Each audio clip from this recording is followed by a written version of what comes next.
GB News is Britain's news channel. We are the UK's home of discussion and debate from all perspectives. We are here for you. Don't forget to join our YouTube community by clicking on that subscribe button.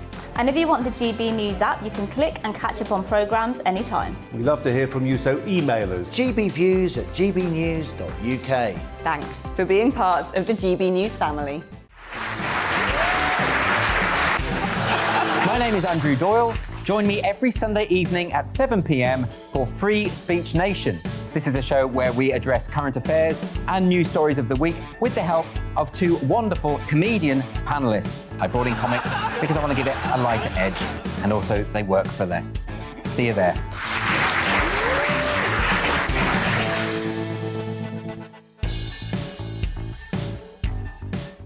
Join my show Farage, 7 p.m. till 8 p.m. Monday through Thursday, and there you will get opinion, analysis, debate, and I'll cover stories that nobody else dares to touch. And then for the last 15 minutes, talking pints. We're over a drink. We have a civilised conversation with someone. We very often disagree, but we do it in a grown-up way. Come and join me on Farage.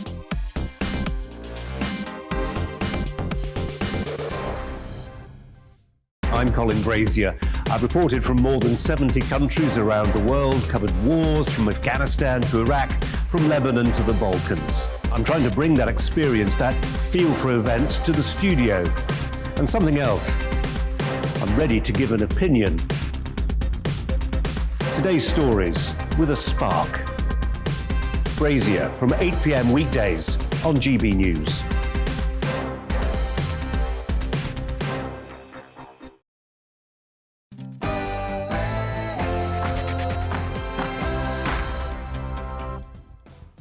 No spin, no bias, no censorship. I'm Dan Wootton. Tonight, with the number of channel crossings trebling since last year, is the migrant crisis now a national emergency? I'll tackle that in my digest before my superstar panel, Dawn Neeson, Calvin Robinson and Rebecca Reid weigh in. Plus, are the soaring illegal channel crossings going to see my GB News colleague, Nigel Farage, return to frontline politics? The man himself will reveal what's really behind speculation over his future in What the Farage. And in Uncancelled, former MEP and political columnist for the Daily Express, Patrick O'Flynn, asks if Boris is actually brave enough to tackle the worsening migrant crisis and offers a solution too. Do we really have a responsibility to look after Shamima Begum if she was groomed before she fled Britain to join ISIS, as she has claimed this week? The Begum's family lawyer, Tasneen Akonji, and former SAS soldier Phil Campion will debate that in The Clash, and you'll be able to voice your opinion too. As legendary Daily Mail editor Paul Dacre drops out of the race to become Ofcom chairman, why has the public sector blob been captured by the left? Darren Grimes gives his uncompromising take on Whitehall groupthink in The Outsider. Has the Jeremy Kyle show suspected suicide destroyed the tabloid talk show for good? US talk legend Jessy Raphael gives her unique insight on that. As Northern Ireland, ridiculously, I couldn't believe this today, introduces a work-from-home order. Are we back in 2020, folks? Is Richard Littlejohn right that the pandemic has created a snowflake culture of entitlement that makes woke youngsters think they can keep working from home forever? We'll debate that and more of today's top stories in the Media Buzz. Plus, remember, we'll have the first look at tomorrow's newspaper front pages hot off the press, and we'll reveal tonight's Greatest Britain and Union Jackass. This is Dan Wootton Tonight.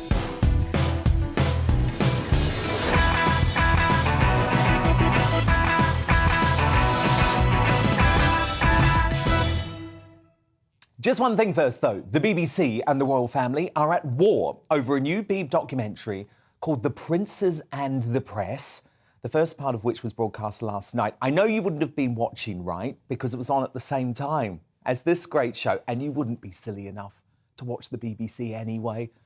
I was on it. Here's what went down. Now, I want to clarify, I agreed to film this documentary with the BBC's media editor, Amal Rajan, one of the few senior presenters at the corporation who I trust and respect, over a year ago. I believed it was essential for the truth of what happened between Harry, Meghan and the royal family to be accurately reported. As we've seen in court over the past month, the Sussexes cannot be trusted. And that snivelling, odd little mouthpiece, Omid Scobie, I'll show you what he said later in the show, certainly can't be trusted either. The royal family are deeply unhappy about the documentary. They released this extraordinary joint statement between Buckingham Palace, Clarence House and Kensington Palace last night. And it said a free, responsible and open press is of vital importance to a healthy democracy. However, too often it is overblown and unfounded claims from unnamed sources that are presented as facts, and it is disappointing when anyone, including the BBC, gives them credibility. Now, while I have great respect for the royal institution and admit to being a monarchist, as a journalist, my right is to hold the powerful to account. And that includes the royal family, I'm afraid. So while I will wait for the second part of the documentary to be broadcast next week before I make judgment, I have no regrets about participating in clearing up some of the mistruths propagated by Harry and Meghan to their lapdog Harryographer. My superstar panel will weigh in on the Beeb versus the Royals later in the show. Tonight, I'm joined by the former editor of the Daily Star, Dawn Neeson, the Conservative commentator Calvin Robinson, and the journalist and author Rebecca Reid. But before all of that, it's the news with Polly Middlehurst.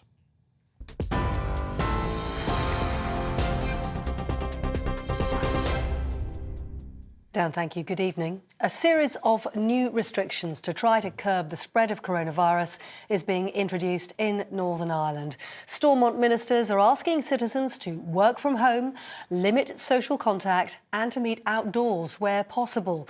The Northern Ireland executive says interventions are required because hospital admissions are rising. Deputy First Minister Michelle O'Neill says now is the time to act. This is our best chance actually at avoiding further restrictions down the line. This is absolutely our best chance.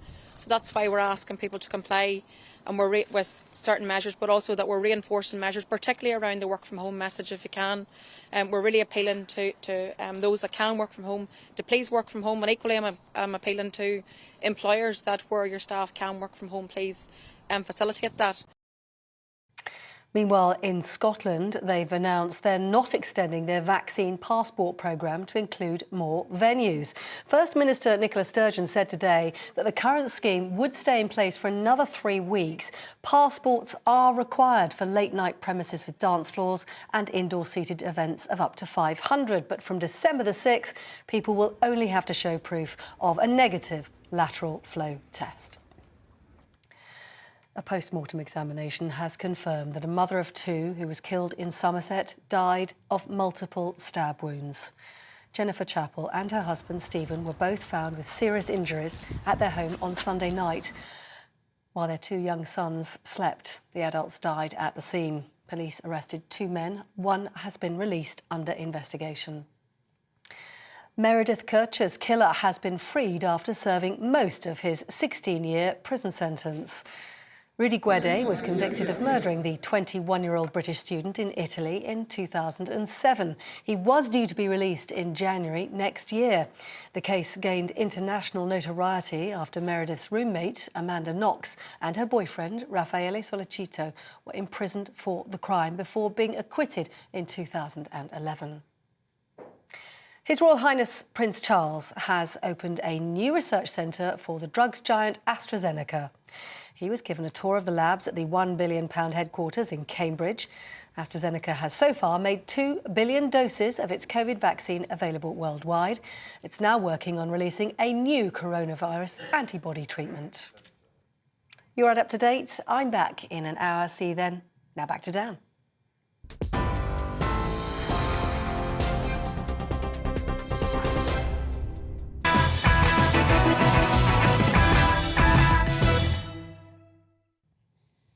The illegal migrant crisis is now a national emergency. It puts the job security of the Home Secretary Priti Patel under threat, and perhaps if he can't turn it around fast, even the Prime Minister Boris Johnson. It undermines the security of the Conservative Party with the possibility of a rival to the right emergency with devastating electoral consequences, just like UKIP and the Brexit Party in the past. It makes a total mockery of our legal immigration system. But most importantly, above anything else, it puts the safety of the British public at risk. And that is totally unacceptable. Over 25,000 illegals have made the journey across the Channel this year. 3 times the number who arrived last year. And the small boat crossings are not going to stop into the winter, with 4,000 arriving this month alone, as despicable people smuggling gangs continue their dangerous trade. Most of these folk come without any papers from France, meaning they immediately enter our failed asylum system. That same system, of course, allowed the Liverpool bombing Imad al-Swalmin to stay in the country illegally for 7 years before he blew himself up in a taxi outside Liverpool Women's Hospital. Conservative MP Sir Edward Lee was right when he declared the government had lost control of the crisis as anger finally starts to erupt in Westminster. This is what Sir Edward told Priti Patel. We told the people at the referendum, us Brexiteers, that we would take back control. It's clear that in this we have lost control. If you tell the most desperate economic migrants in the world that we will provide a free border service, taxi service across the Channel, we will never deport you, we will put you up in a hotel as long as you like, is it any wonder that more and more come? This is now a national emergency. Will the Home Secretary bring in Emergency Powers Act to override the Human Rights Act if necessary and put these people in secure accommodation now? Otherwise we won't solve the problem. He is right, of course. The government initially hoped the problem would just go away. Then it ludicrously relied on France, despite President Macron exploiting the crisis to punish post-Brexit Britain and boost its popularity at home.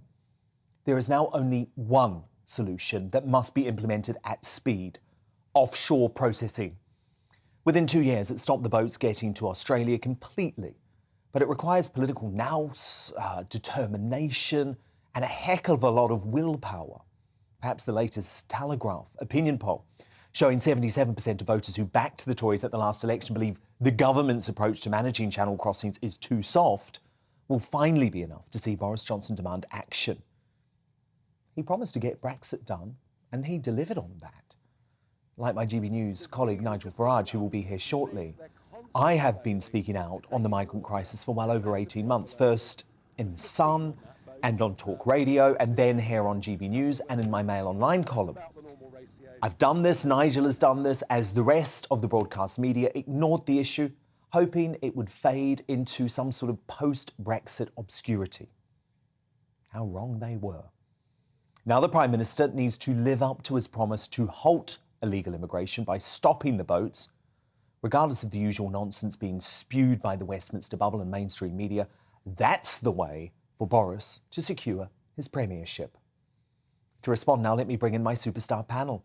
Tonight, it's the former editor of the Daily Star, current columnist Dawn Neeson, the Conservative commentator Calvin Robinson, and the journalist and author Rebecca Reid. Dawn Neeson, do you feel the Conservative Party, Boris Johnson's premiership, is at stake by what I now view as a national emergency? Absolutely. This matters more to voters than the sleaze thing, the whole green issue that he seems to be obsessed with. This really matters to people in this country now, and that doesn't make them racist, it doesn't make them Brexiteers, it doesn't make them Little Englanders, it makes them very concerned. As you quite rightly point out, the Liverpool bomber is a product of our failed asylum system. We don't know who's coming over on these boats, and don't give me that sob story about them all fleeing from places of torture and hell. They're fleeing from France. Yeah. All right, not great, I know, but it's France. They destroy their papers, and isn't it astonishing how if they use a picture on the mainstream newspapers, which I work for one of them, it's always the only child that happens to be in that boat that day, rather than strapping... Yeah, when the facts show that the majority are young men. That's just the fact. Absolutely. And of course there are aberrations, but they are the facts. Calvin, is this a national emergency? It's not just an emergency, it's a national scandal. It's the biggest issue. Immigration is the biggest issue from the referendum, from the general election. It's the thing that people care about the most, the reason the Conservatives took a dump in the polls recently, because people want to see something done. Sir Edward was right. We voted to take back control. Where is the control? How, since we left the European Union, has illegal immigration gone up 3 times? What is going on? We've got Tories in their own party, Lee Anderson MP, very sound. Tom Hunt also saying, what's going on? Please address this. The Shadow Home Secretary, Nick Thomas-Symonds. Everyone now is uniformly saying, Priti Patel, enough with the rhetoric, get some action. But you know what, she keeps saying, it's complicated, it's not that simple. It really is that simple. We start processing them, we stop encouraging them, and then we stop them coming across Europe to get here. It's not complicated. She's in charge. And Why we have doesn't she do loads something? of offshore territories. Exactly. Come on. We pay loads of countries huge amounts of money thanks to our foreign aid budget. I'm sorry, one of those countries is going to have to set up an offshore processing plant for us if they want that money. Rebecca Reid, where do you stand? So, no, I don't personally feel like it's a national crisis, but it's unlikely that anybody who is currently an illegal immigrant is going to, come and challenge me for my job as a rent-a-gob, and it's unlikely that they're going to live in my nice street in Islington. So it's very easy for me to say that it's not a problem. But they might try and blow you up. But generally speaking, I think generally speaking, I don't go to anywhere particularly interesting. I'm probably fine, but I am sympathetic to people who do you just want to make that point again, Dawn? I think my chances of being blown up are very slim. But I think I am representative of a group who aren't particularly impacted by this. So it's easy to say that it's not a crisis. I can see that, however, for other people it is. And I don't really... So when we talked about this last week, I didn't feel like I was desperately well informed. So I did some reading this week.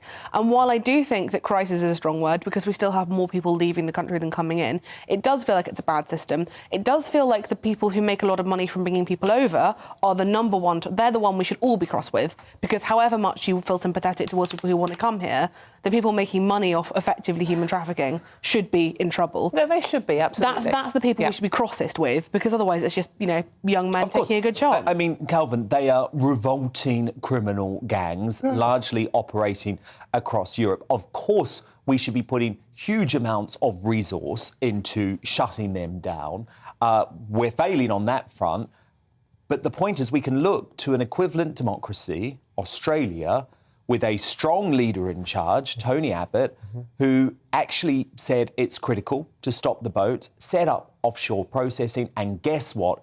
In 2 years, no one wanted to come to Australia anymore because they knew that the moment they did, they would be sent off to Papua New Guinea initially, and then later Nauru. That's where they would go through all of their asylum applications. And unfortunately, that's what we have to do, Calvin. And it's not being cruel. It's actually being kind. It's being kind to these people so they don't make this perilous journey. Why don't and people... it's being kind to the genuine immigrants who we want to get in, because these folk are taking their place. So right now we're doing the opposite. We're encouraging organised crime. Well, we're picking people up in their dinghies and bringing them back to the UK. It is a taxi giving service. Giving them the hotels and the benefits and all that goes along with it. Which we pay for. But I just want to emphasise that it's not about numbers. It's not about more people going out of the UK than coming into the UK. It's never been about numbers. It's about control. And it's about an Australian points-based immigration system. It's about people with the skills and talents we need. Welcome, come on aboard, come to the UK through the proper channel. And people who need to, and people not who illegally. And people who are genuinely being oppressed or endangering the country. As long as they do it. Yeah. But Rebecca, it's absolutely essential that we know that those people who we are taking in for humanitarian reasons are not terrorists. Yeah, absolutely. And I think I can't think of anybody who's going to be like, no, just let the terrorists in. I don't really... That's what we do. I don't really see what the issue No one might with... say that, but that's what we do. No, but in terms of offshore processing, on the assumption that these places would be well maintained and everybody would, it wouldn't be an unpleasant place to be. It would be at the standard of the lowest category prison minimum. It's clean, it's safe, you get food, all of that stuff. I don't really see what the objection to offshore processing would be. As long as it's clean and safe and sanitary, why shouldn't people go through that? I agree, but you've got loads of people on the left and... But I'm on the left and I don't know why we're supposed to... I don't know why we're supposed to object to that. Rebecca Reid, Calvin Robinson, Dawn Neeson, they are my superstar panel and they are here all night. We're going to continue the theme of this conversation too, because will the migrant crisis in the Channel create a political one on land? And will our very own Nigel Farage re-enter that fight? He'll reveal all in What the Farage very shortly, so don't go anywhere. But next in The Clash, do we have a responsibility to former ISIS bride Shamima Begum if she was groomed here in the UK? Her family's lawyer goes head-to-head with former SAS trooper Big Phil Campion, and I want to know what you think. Email me, dan@gbnews.uk, or you can vote in our poll too, @GBNews on Twitter. Back in a few. It's time to remind ourselves there's always another winter. Canary Islands sponsors the weather. Hello again. There'll be some rain moving south into northwestern parts of the UK overnight. Otherwise, a lot of dry weather. A lot of cloud, I think, but where we do get some clear spells. especially towards the south. Some frost and fog is to be expected. So across southern parts of England, perhaps parts of Wales where we get some cloud breaks, touch of frost and some dense fog patches forming overnight. Otherwise, a good deal of cloud and rain pushes into northern and western Scotland as well as Northern Ireland. Those outbreaks of rain moving south will prevent a frost fairly widely across the north, but they do bring about a change in the weather. So through the morning, a spell of rain for an hour or so, and then that wet weather pushes into northern England, northern and western Wales. Staying cloudy to the south of that after any early fog lifts, but for Scotland and Northern Ireland, that change is taking place. Brighter skies, yes, but a blustery wind coming from the north, a cold wind, and with showers, rain at lower levels, snow over the hills of Scotland. I think snow falling overnight to 300 metres or so, perhaps settling at 500 or 600 metres, so affecting perhaps some higher routes. But they're showers, they'll come and go. Mainly rain for Northern Ireland, a few showers pushing into West Wales and Cornwall through the night as this area of cloud and rain clears. A touch of frost then with clear skies through the night, and actually behind this cold front the air is turning colder. It's coming from the north, and as a result Thursday will be a bit chilly. However, temperatures not that far from average, and for many it's a decent looking day once any early cloud clears the southeast. For many places it's simply looking like a bright blue skies sort of day, crisp late autumn sunshine, but there will be some showers in the west, the east and the far north, and again those showers falling as snow over the higher ground of Scotland. But by Friday and Saturday the weather turns windier, wetter and colder. Canary Islands sponsors the weather.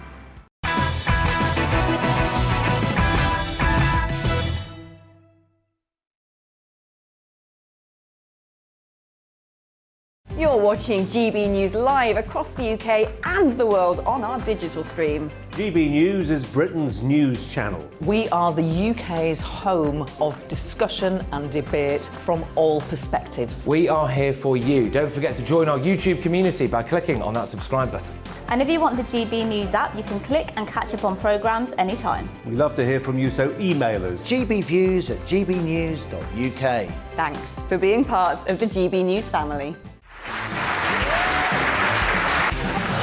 My name is Andrew Doyle. Join me every Sunday evening at 7 p.m. for Free Speech Nation. This is a show where we address current affairs and news stories of the week with the help of two wonderful comedian panellists. I brought in comics because I want to give it a lighter edge, and also they work for less. See you there.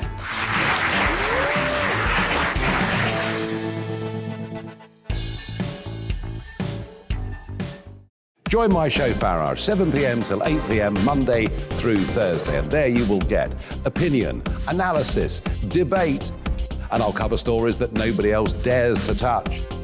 And then for the last 15 minutes, talking pints. We're over a drink. We have a civilised conversation with someone. We very often disagree, but we do it in a grown-up way.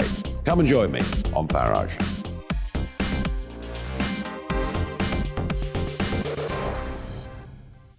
I'm Colin Brazier.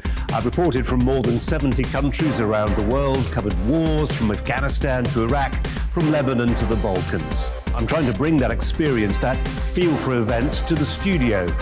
And something else, I'm ready to give an opinion. Today's stories with a spark. Brazier from 8 p.m. weekdays on GB News.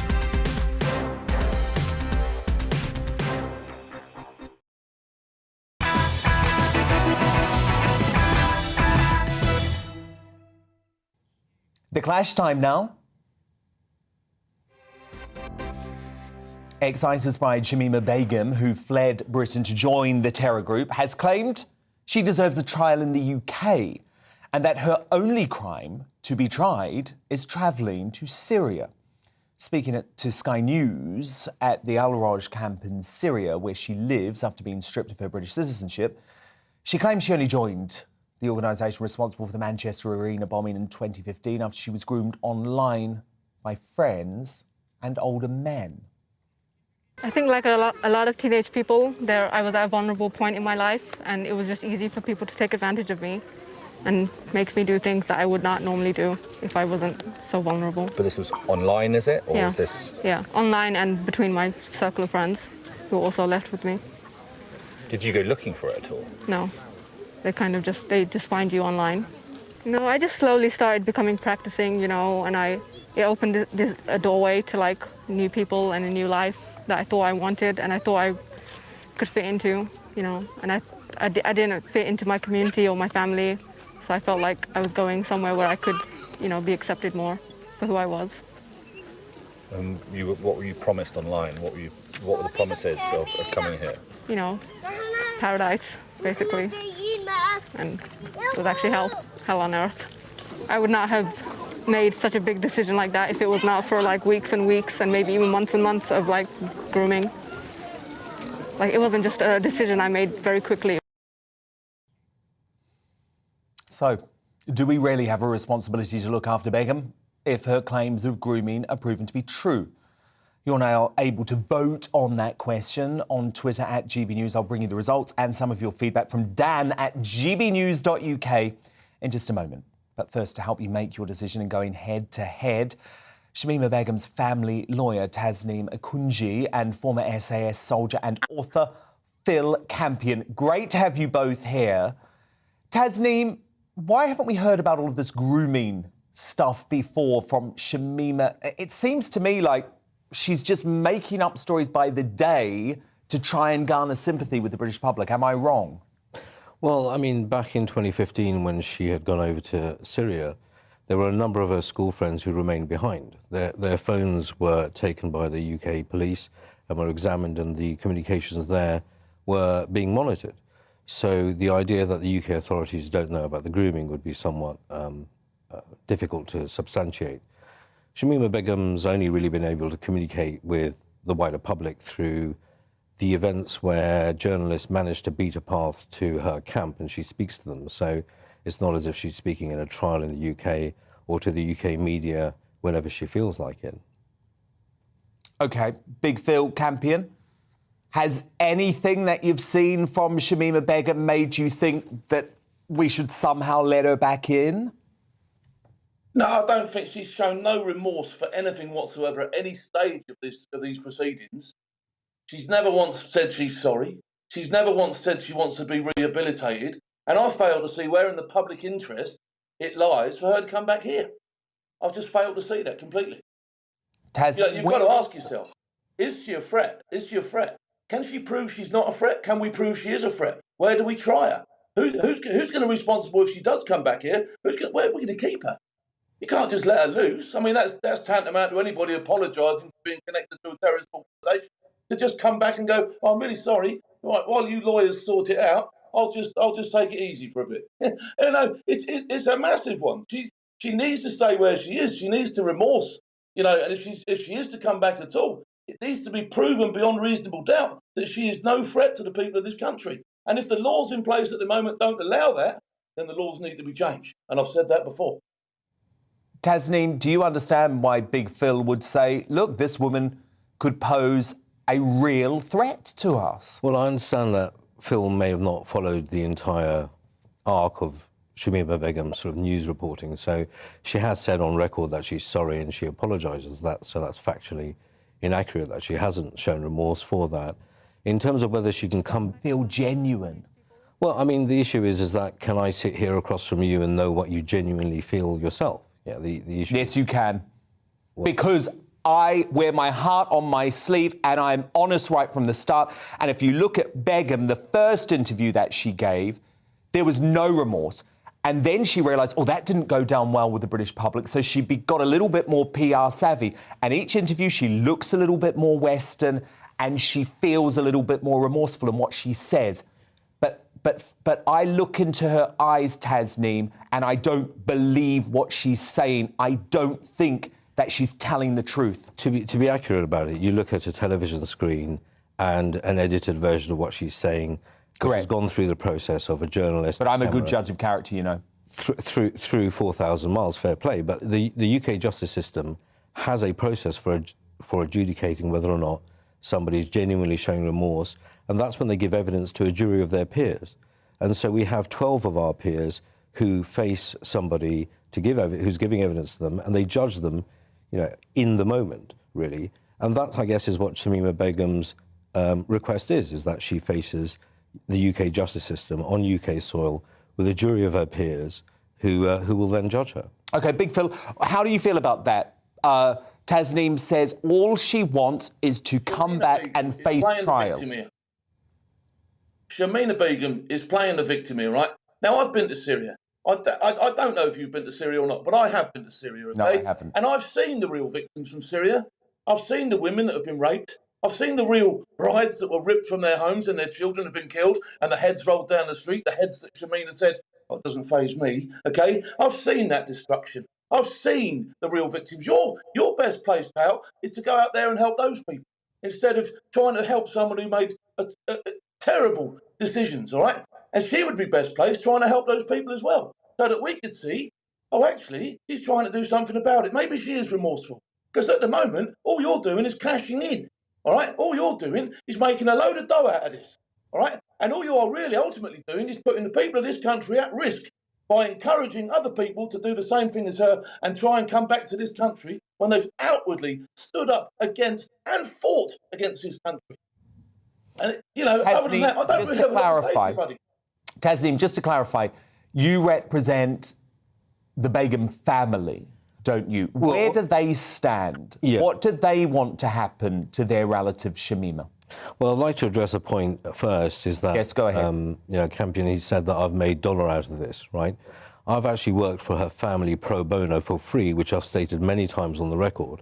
So it's almost defamatory for you to suggest that I've made money out of this when it's on the record that I haven't, specifically. So I'd like you to retract that first. Now, in terms of whether the family stand, well, clearly her mother and her family members would like to have their daughter back. Whatever she may have done, they would like to see her face trial in the UK or justice in the UK. And, of course, they want to make sure that their child is safe, like any parent would. Where she is at the moment, in a refugee camp in Syria, that's, she's not safe there to the standards of what any parent would want. But do you understand, Tasneem, why a lot of folk, like me, like Phil, will say she joined an organisation that didn't just make British people feel unsafe. They killed us. They killed children at the Manchester Arena bombing, for example. So actually, we don't have that much sympathy about whether Begum feels safe or not. Well, the question was what do her family want. So yeah. I'm putting that forward. But you're right, the Manchester Arena bombing is a very interesting comparator. Salman Abedi's brother, who was involved in murdering 22 people, the British government went out of his way to go to Libya and spend treasure and time to find a terrorist who was guilty of murder that we know, and then brought him back against diplomatic resistance. At the same time, we have Shamima Begum, who we don't know is accused of any such crime, and yet the British government is stopping this woman, this young girl, from coming back to the UK. She's not a young girl anymore, is she? Well, she's certainly not a murderer of 22 people who blew up the Manchester Arena, and yet we as a government have gone out of our way to bring him back to UK soil, which is why that comparator doesn't really work. Why is it we have one rule for Shamima Begum, the young woman, and another rule for a murderer who is a male fighter who is now languishing in a prison in the UK? Big Phil? My issue with this as well is whether we have to have an obligation to bring her back or not, what do we do with her when we bring her back? Where does she go? Who foots the bill for that? What are we actually going to do? We can't just bring her back and go, I'll tell you what, just go home until we sort this out, can we? So what do you suggest we do with that? What's your suggestion with that? I mean, Tasneem, we would have to pay for it, run around wouldn't the we? streets. Tasneem, the British taxpayer would have to pay for it. We would have to pay to bring her back. We would have to pay to put her on trial. Then, if she was found guilty, and there's the issue that there could be a lack of evidence, but if she was found guilty, we would then have to pay to put her into prison. And we were falling over ourselves to pay that price for Salman Abedi's brother, because the idea of British justice is an important concept that we still hold dear. Yes, but he was involved in a crime on British soil. Begum made a choice to go offshore, to join a terrorist organisation offshore. So our point is that she made her choice. So if we're going... We don't need to put her on trial here. We just want her to stay away. So if we're following that line of logic, the counter-terrorism laws should say that if you join a terrorist organisation anywhere, you're committing a crime according to UK law. You know, joining a terrorist organisation is a UK crime and requires adjudication by a criminal court in the UK. Now, if you're suggesting that that's not the case, well, then it's the same as Salman Abedi's brother. He wasn't in the UK when this crime was afoot. He was involved with it from abroad. Phil? Big Phil? I'm not making any judgments to the Simon Abedi case. It's not what I came on here to talk about, and I don't know the case in question anyway, right? So stop baffling me with your lawyer mumbo-jumbo and get to the case in point. We do not want Begum over here until it can be proved substantially that she's not going to be a threat to the people of this country. And if it can be proved substantially that she's not going to be a threat to the people of the country, well, come on in, and then we can try you, and then we can see which way to progress. But baffling with all your mumbo-jumbo is not washing with me, son, all right? Okay? I want to know about the Begum case, not that case. And Tasneem, if we take what the government is saying on face value, Sajid Javid, who was Home Secretary at the time, has actually told the British public that if we knew the information that he knew about Begum, there's no way we would want her back. So why should we not trust the former Home Secretary who had access to intelligence that we do not have access to? Well, of course, you're asking the general public to trust a bunch of politicians who quite recently has been suggested that are involved in, corrupt practices. So Sajid Javid himself, having had an interest in an AI company, is suggesting that the NHS ought to engage itself with AI practices. So we have our newspapers full of headlines about Tory sleaze and corruption. In the same breath to say we should trust these very same politicians, I'm not suggesting that. I'm suggesting that actually we should trust our judicial system. All this mumbo-jumbo that we talk about is actually the basis of our citizenship. Well, I have to be honest. I trust Sajid Javid more than I trust Shamima Begum. Not saying I trust him on everything, but I trust him more than Begum. But look, I appreciate the debate. That was the lawyer for Shamima Begum's family, Tasneem Akunji, and the former SAS soldier and author, Phil Campion. Thank you both. So who do you agree with? Sean, via Twitter, says, she can rot in her horrible little camp. She would be there lapping it up still if it wasn't for the fact ISIS have been wiped out. Fact is, there is no one else to hang on to anymore and wants to come back home. Ruben on Twitter says she was a child and the question is built on the premise that she was groomed. So yes, absolutely, the UK has a responsibility. Making a groomed British child stateless is barbaric. SB on Twitter says, we do have a responsibility to Shamima, but we also need a full risk assessment of her present state of mind and whether she can assimilate back into British society without being a threat after prison time, of course. And your verdict is in. 9% of you, just 9% of you think that the UK is responsible for Shamima Begum if she was indeed groomed before joining ISIS, while the overwhelming majority of you at 91% say we aren't responsible for the ex-ISIS bride. Coming up, after tragedy struck, will we ever see shows like Jeremy Kyle, Jerry Springer or Ricky Lake again? A giant of US chat shows, Sally Jessy Raphael, gives her verdict. But in What the Farage after the break, just how big a crisis is the migrant situation in the Channel and what political consequences could it have? Britain's most famous Nigel joins me straight after the break.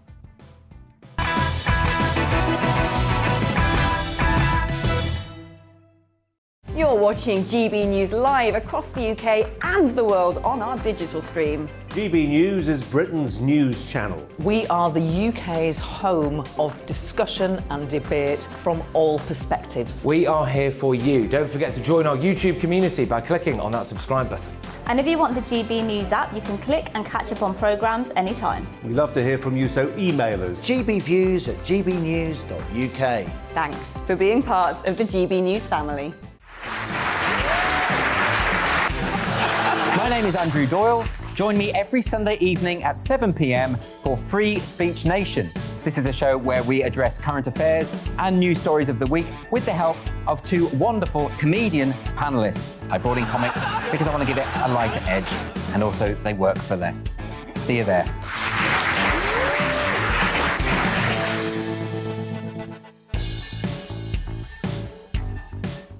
Join my show Farage, 7 p.m. till 8 p.m. Monday through Thursday, and there you will get opinion, analysis, debate, and I'll cover stories that nobody else dares to touch. And then for the last 15 minutes, talking pints. We're over a drink. We have a civilised conversation with someone. We very often disagree, but we do it in a grown-up way. Come and join me on Farage.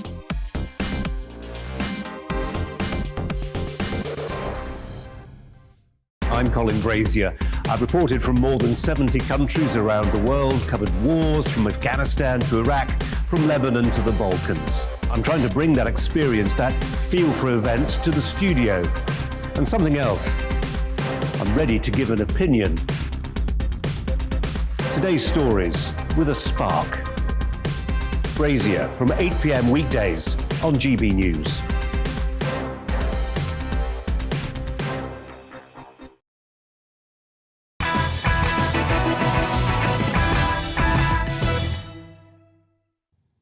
Our very own Nigel here now for What the Farage. And Nigel, this has been a real What the Farage moment this week. Say it ain't so. You're not leaving to go back to frontline politics, are you? No, what I've said, Dan, is very simple, is that 20 months ago, at the start of lockdown, first week of lockdown, I went down to the Kent-East Sussex borders. I made a video based on information given to me by a number of locals about the sheer number of boats that were landing. Some being picked up by Border Force, others where people just, there we are, there I was, others disappearing into the night. And I was astonished that none of this was being covered by mainstream media. I was appalled that the French Navy were literally escorting migrant boats across the line into British waters where they would get met by either Border Force or the RNLI. No politician was talking about it. No media organisation was talking about it. And I wanted to get a debate going. And do you know what? I did. And I predicted then that unless something happened, this would get worse. I then, at the start again of this year, was back out in the channel. And I said in July, one of my first shows on GB News, that I thought the number this year would be probably nearly 30,000 that would come. And how they laughed, how they mocked, how the Guardianistas and the very intelligent people on the Times thought this was all completely ridiculous. Well, we're heading rapidly, very close to now, 30,000. And I'm going to say this, Dan, unless something is done radical and very, very quickly, you ain't seen nothing yet. Because these people that are being pushed through by Lukashenko from Belarus, being pushed through the border into Lithuania, into Poland, when they're interviewed, they're not going to Germany. They all want to come here. It's as if there's a huge sign on the White Cliffs of Dover, everyone welcome. And if you think about it, actually it makes sense, doesn't it? You pay your three to 5,000 euros to get on one of those boats. You come to the UK, you're put into a nice private house or 4-star accommodation, free dental care, free health care, 3 square meals a day, £39.53 spending money every week. And you apply for asylum, you get rejected, but you get to stay anyway. And your chance of deportation is less than 0.5%. So unless we do something, this will continue. And my worry is this now. It isn't just the sheer cost every day in the channel. Every day in the channel we see Border Force, RNLI, search and rescue helicopters, drones, Border Force facilities in Dover overwhelmed. It isn't just that. It isn't just the cost of the hotels all over the country. It isn't just even the social problem of how do you integrate so many people who come from completely different religions. And if you want a warning about that, have a look at Malmo in Sweden. No, my worry is much more fundamental. This is now a threat to national security. Think about this number. Of the 4,000 people that have crossed the border into Lithuania this year, the authorities there have done checks. They have discovered 24 young men with direct links to ISIS or Boko Haram. Terrifying. If you extrapolate that figure towards the United Kingdom, just how many people this year have we invited in who come from a barbaric ideology that could do us serious harm? I know. And the Liverpool bomber is a reminder of somebody the British taxpayer paid for 7 years who lost his asylum claim and yet was allowed to stay in this country. And I want to say this to the government. The first job, Mr. Johnson, of government is to protect the integrity of the country and the safety of its citizens. And you are failing us totally and utterly. And the whole country can now see it. Even, believe it or not, sections of the media have actually woken up to this. And this crisis is so serious. I know. But unless something is done, Dan, unless something's done, why would anyone vote Conservative again? Why would you bother to vote Conservative? Well, no, and you're absolutely right to point out the light that you shone on this months and months and months ago now. And I remember interviewing you about it at the time when I had my show on Talk Radio, and then we had a laser focus on this issue. But the media have been a disgrace. They have looked away time and again. It's still not really leading the news, but it's cut through, and that is thanks to you. But my question to you, Nigel, is after all of the speculation this week, does that make you feel like you're the only man who can actually take the political fight to Boris? Or do you have, and this is obviously what I would argue, Nigel, a big enough platform here on GB News? No, I think GB News does change the whole dynamic. I think at last to have, a free-to-view television channel with all the associated social media and stories that go with that actually gives us a chance to change the narrative. And so I take my role at GB News incredibly seriously. On the politics of it, what I've said, honestly and openly, is I'm bombarded every day by emails from people saying, please come back into politics. I've had one or two big donors say to me, please come back into politics. But remember, I did do it for 25 years. I did help to achieve a very major historic change in terms of us leaving the European Union. My gut instinct absolutely is not to go back into politics, but I do have to reserve the right.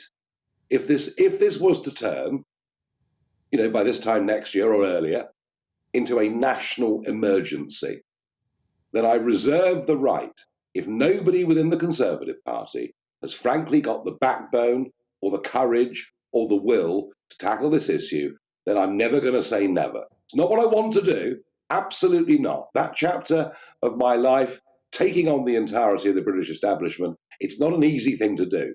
But I will never say never, because who's to say how bad this gets? So I don't want to, but if I'm absolutely forced to, then I may well. Well, and I think it's important, Nigel, that the Farage threat, if you like, is in reserve, because it's been fascinating reading the liberal Westminster bubble journalists over the past 24 hours who admit, Nigel, that you remain Boris Johnson's worst nightmare. The thought of you re-entering frontline politics is the thing that keeps senior advisors to Boris Johnson, senior cabinet ministers and Tory party insiders and donors, it's what keeps them up at night. Yes, I mean, look, I would like Dan to be Boris Johnson's best friend. I would like to, I mean it, I would like to come on GB News at 7 p.m. and night after night say, look at this heap of regulations the government have just got rid of. Hooray for the 6 million small businessmen and women. The taxes that they've lowered. I would love to do all of that. I want to make a success of Brexit. I want global Britain to really work.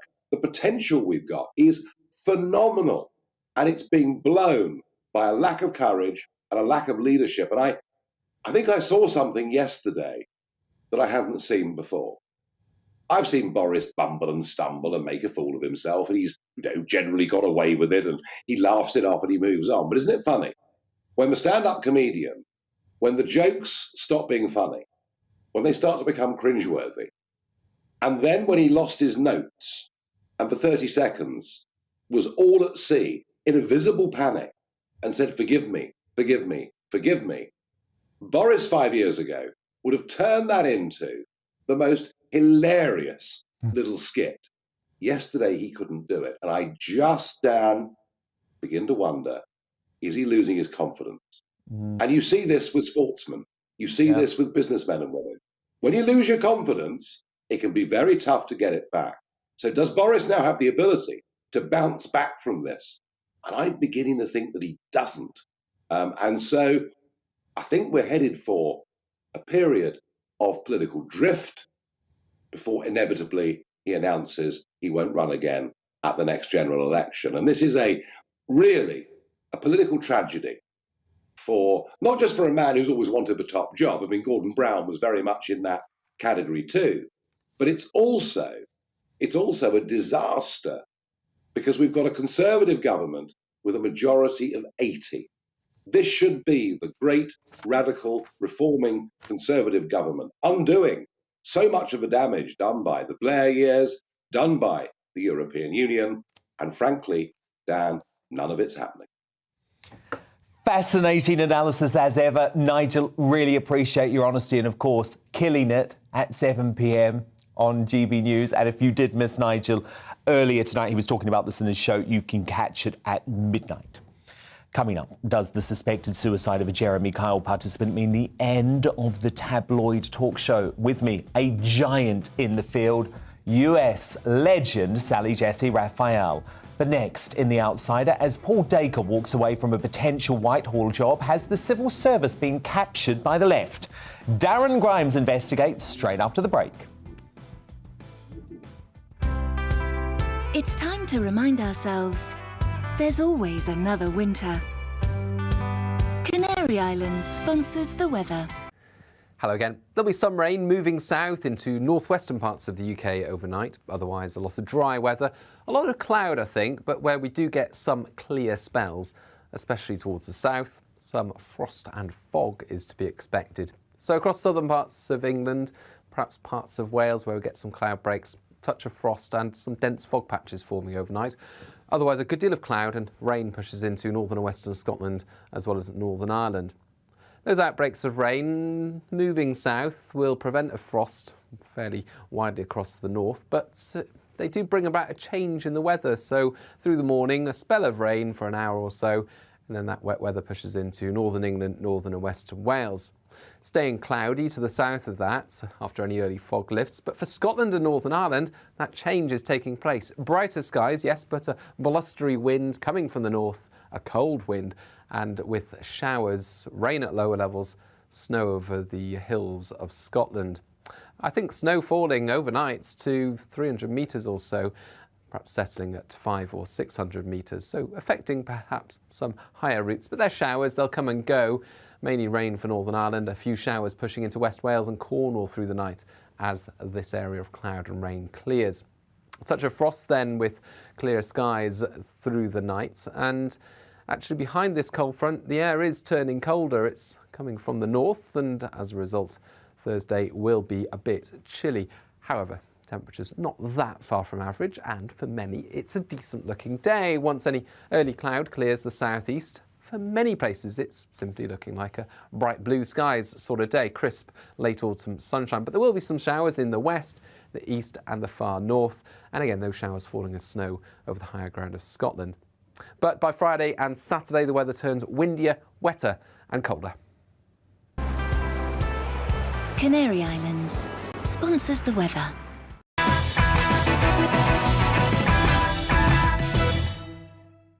You're watching GB News live across the UK and the world on our digital stream. GB News is Britain's news channel. We are the UK's home of discussion and debate from all perspectives. We are here for you. Don't forget to join our YouTube community by clicking on that subscribe button.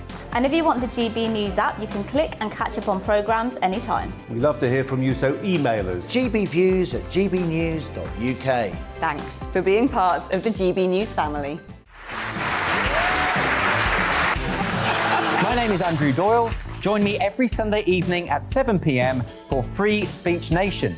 This is a show where we address current affairs and news stories of the week with the help of two wonderful comedian panellists. I brought in comics because I want to give it a lighter edge, and also they work for less. See you there.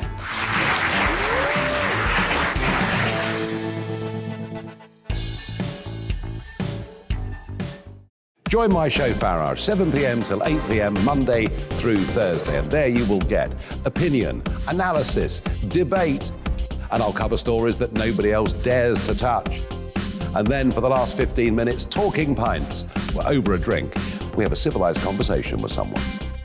We very often disagree, but we do it in a grown-up way. Come and join me on Farage.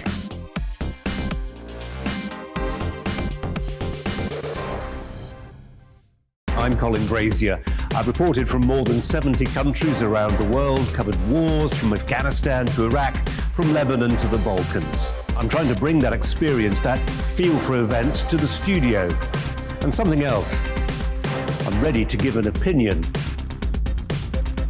Today's stories with a spark. Brazier from 8 p.m. weekdays on GB News.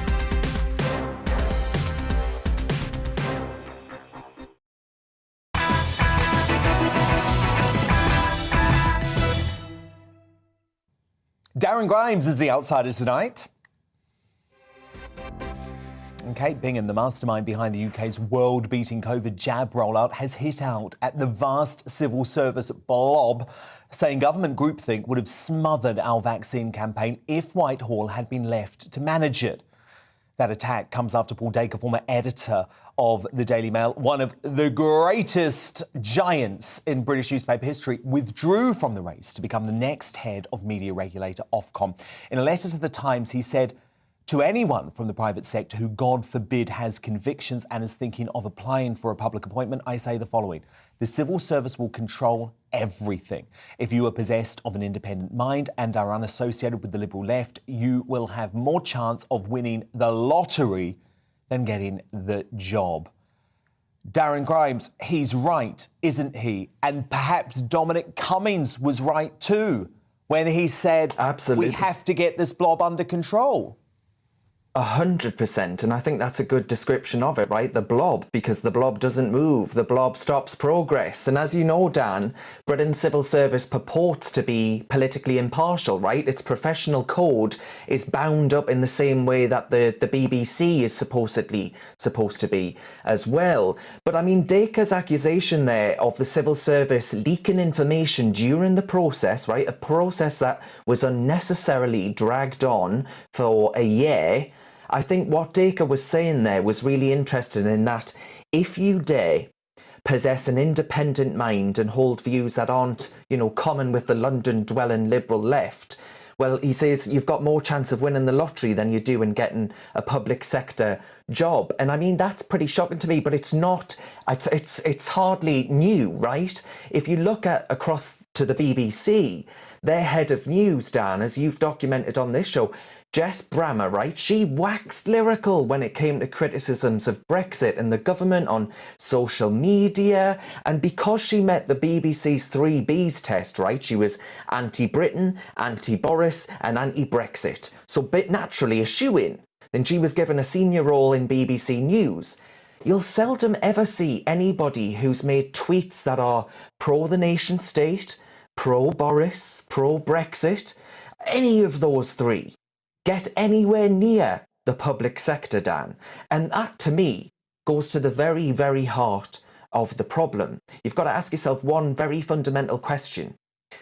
How can it be that a man who, as you've just mentioned, Dan, was the front runner of the job in Paul Dacre, who has been in and around the media longer than I've been on this planet, I don't wish to make him feel old, but he reportedly had the backing of Tory ministers as well.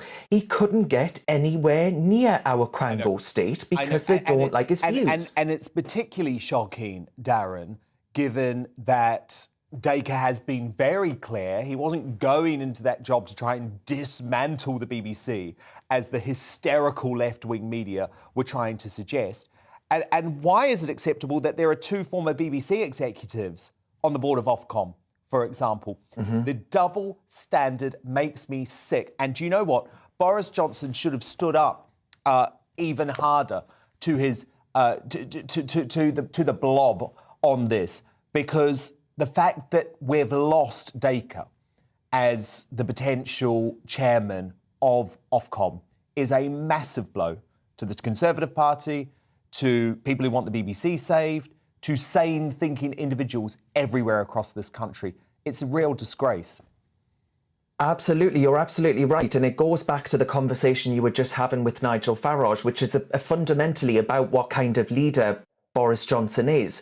And the fact of the matter is, he's not a very brave one. He is not standing up for what could actually drive through real progress and change. You know, Dacre's not some nutter. He's, you know, wants to get a grip of things like online harms, for example. You know, he was very much in sync with the government's agenda on this, and actually much of the opposition parties as well. And he couldn't get through. He couldn't get in.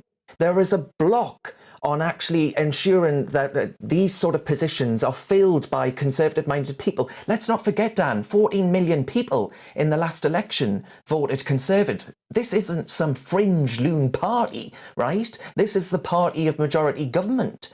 And yet it cannot bring about meaningful change and reform to the civil service. That, to me, suggests that something's going really fundamentally wrong, and that Dominic Cummings was absolutely right.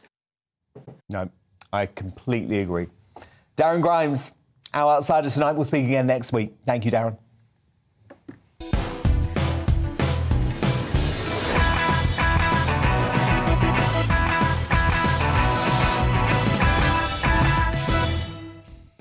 It's 10 o'clock. Still to come this hour, is the talk show gone for good after the tragic suspected suicide of a Jeremy Kyle show participant? Broadcasting icon Sally Jessy Raphael weighs in and reflects on her own career as America's problem solver. Is Boris brave enough to tackle the migrant crisis? Ex-MEP and political columnist Patrick O'Flynn will provide his solution. Plus, has the pandemic created a generation of snowflakes determined to work from home forever? I'll put that to my panel in the Media Buzz. Plus, we'll bring you a first look at tomorrow's newspaper front pages, and we'll crown today's greatest Britain and Union Jackass before the hour is out. But before all of that, the news at 10 with Polly Middlehurst.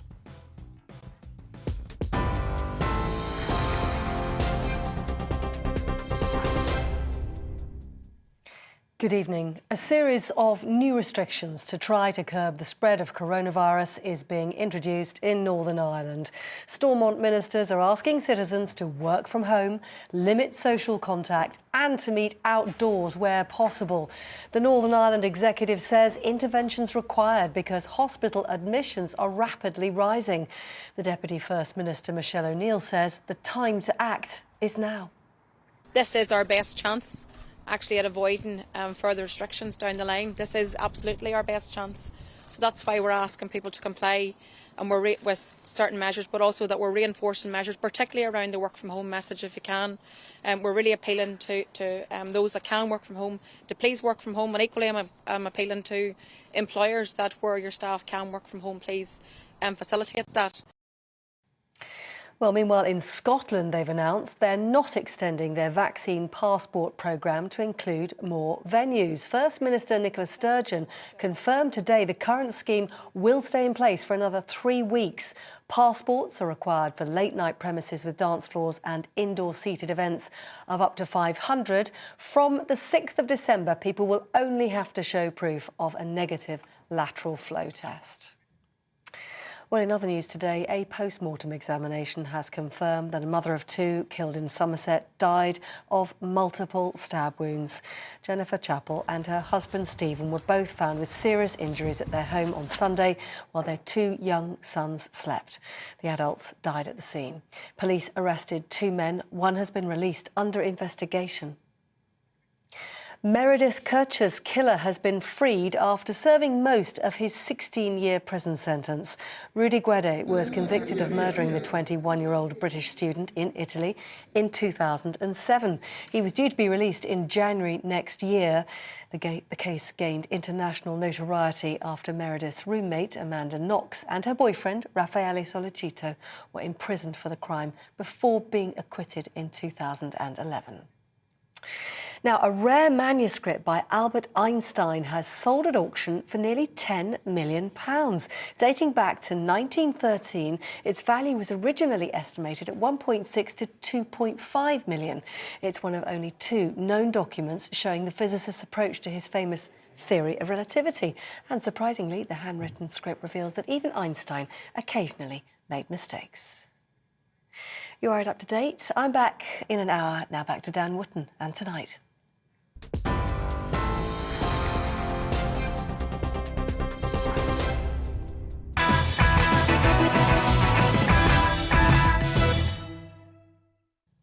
Tomorrow's news tonight now in our Media Buzz. Very first look at the front pages, hot off the press. The Metro's in first with the headline, "Killed after parking row."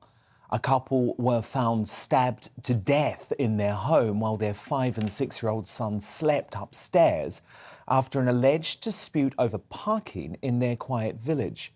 2 men have been arrested on suspicion for the murder of Stephen and Jenny Chappell. The Daily Telegraph reports the Oxford AstraZeneca vaccine may offer longer-lasting protection than its rivals. And wait for this, could be the reason the UK has not seen the same level of hospitalisations as Europe, which you remember initially discredited, restricted the jab. They said they weren't going to use it. They said it wasn't appropriate for young people. Well, now AstraZeneca prepping to release data showing the vaccine offers long-term T-cell immunity for older people after antibodies wane. What a ridiculous decision by Macron and Merkel that was, to try and say that the great British vaccine, which actually is based on more traditional vaccine technology, wasn't as good as the experimental vaccines provided by the likes of Pfizer and Moderna. Fascinating stuff. Let me bring my superstar panel back in now. It's the former editor of the Daily Star, current columnist there, Dawn Neeson, the Conservative commentator, Calvin Robinson, and the journalist and author, Rebecca Reid. Now, earlier today, could not believe this. Northern Ireland's ministers seem to have turned the clock back about a year, ridiculously urging their citizens to go back to working from home as they try to curb COVID cases. While this news is certainly a step in the wrong direction, given we have the vaccine now, it may come as a relief to younger workers who seem to prefer this new setup for some bizarre reason. According to a survey by the business finance lender Sonovate, more than half of 18 to 34-year-old surveys don't believe they need to be in office full time to learn what they need and feel they are well equipped to work virtually. As if. What about all the vital learning experiences that younger workers are missing out on?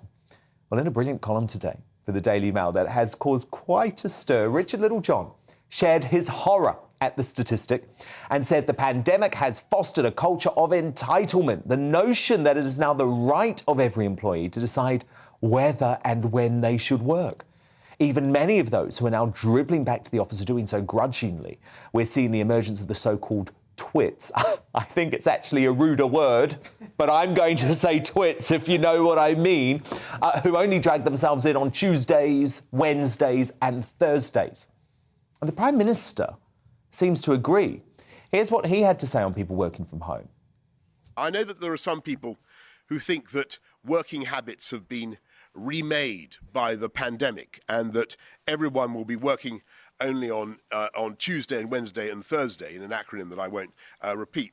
I don't want to be dogmatic about this, but I have my doubts. And it's not just that young people need to be in the office to learn and to compete and to pick up social capital. There are also sound evolutionary reasons why Mother Nature does not like working from home. So I prophesy that people will come back, Tony. They will come back to the office and they will come back on the roads and in the rail. But people also want choice. So, Calvin, isn't it about time we just start to be honest and brand all of these work from home sort of craven people who are just obsessed with this idea that working from home is better than going back to the office? Isn't it about time we just call them out as lazy and work shy, because that's what I believe they are? I don't know. First of all, I think it's mad that Northern Ireland are going down this route because we know lockdowns do not work. I'm not entirely sure it's What is that about? Entitlement. I think it's exacerbated the problem. And I'm not sure it's that people are lazy. I think people are... We've kind of gotten used to a different way of life. We need to get back into a normality. Little John mentioned that you pick things up in the workplace. Osmosis, you learn through being around your superiors, and that's how you pick up things on the job. But also, we're social beings.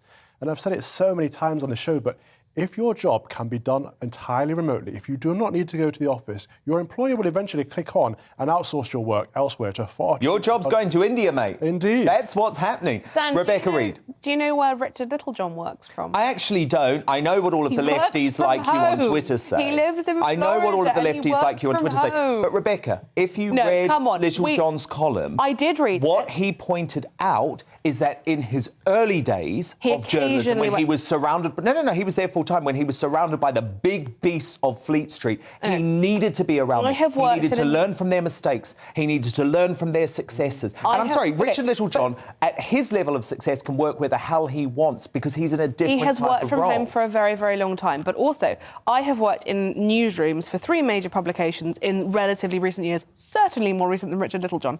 And 2 of the 3 had a no speaking at work policy where you could only communicate with your colleagues on Slack.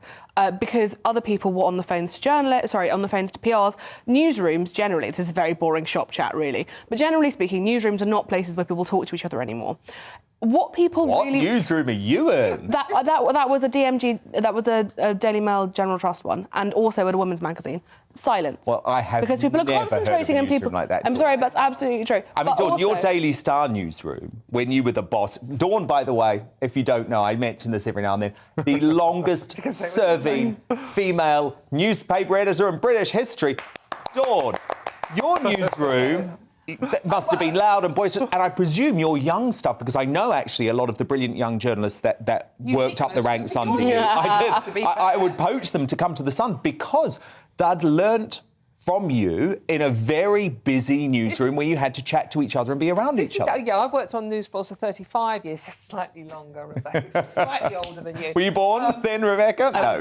And I've never experienced that silence thing. It is always constantly learning from your elders, not necessarily your betters, granted. I should say this is only the last few years. This is only the last And also, 2 or this 3 isn't years. just about journalism. You know, this is about any office situation. We're being very, media bubbly here. But, sorry, no, you I go was going to say, there are 2 things, though. I don't think people wanting to work from home are necessarily lazy. I agree with you, Calvin. I think it's just a routine. Oh, no, they're completely lazy. We're not lazy. It's just nice. I'll tell you what the vast majority of these people are doing, and I've said this many times, that they get up late, they stay in their boxer shorts. What's wrong with this? They do their Zoom meeting, then they do the washing. They spend time during the day during the washing. They take the dog for the walk. Then they make a lunch. They do their supermarket shopping. Then, you know what they do at 12:30? They watch Loose Women. But Dan, that is lazy. It's not creating a good work absolutely. culture. I get up at 9:30. I work from bed for the first hour. I knew you were I one then of these take a people. meeting. I go for a nice walk. I then do a bit of work, and I generally work often from my sofa or my bed. I wrote 2 novels that way. I make a very good living that way. If you can, why shouldn't you? I'll argue against you on this one, Dan, because I think it's unhealthy because people who work from home work more because you're not just working from home. Your work is your home. Therefore, which I think is completely unhealthy too. By the way, I think that's completely unhealthy. It's not good for the human condition. Not at all. Okay, but Dan, do you not think private companies have? And I completely agree with you about civil service and GPs should be back at work in person.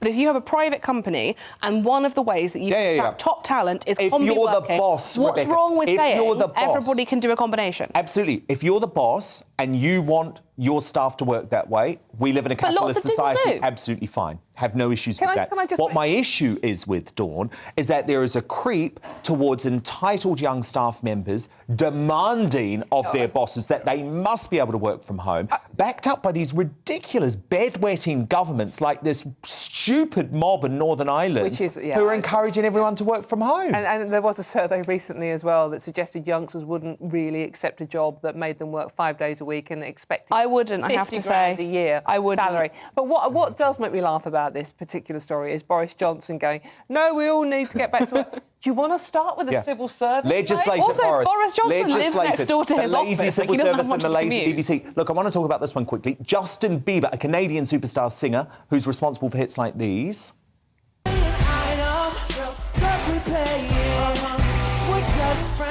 What are you saying? That there's another look right in my eyes. My first love for the first time. And I was